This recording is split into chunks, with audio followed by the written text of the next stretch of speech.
Welcome back. Tomorrow is the vernal equinox, more commonly known as the first day of spring, finally. In this week's Weatherwise, spring in Montana usually brings everything, including the kitchen sink. So let's take a look at the long-range forecast.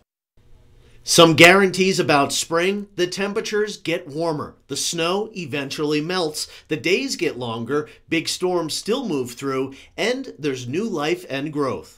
The long-range forecast for Montana this spring does not look like it will warm up as quickly as some would like. Much of Montana and the northern Rockies are likely to experience cooler than normal temperatures, continuing a trend from this winter. Temperatures will warm, but overall should not be quite as warm as the historic averages. The long-range precipitation outlook is near normal, which means a good amount of wet and white weather, as spring months across Big Sky country usually contain the most precipitation.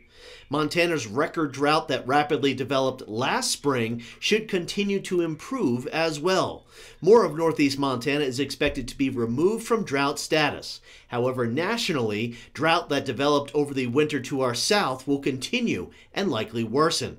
Long-range forecasts for a specific day are rarely accurate, but long-range forecasts for a season are fairly reliable because climatology and global patterns are used to formulate a broader forecast. And now you're a little more weatherwise.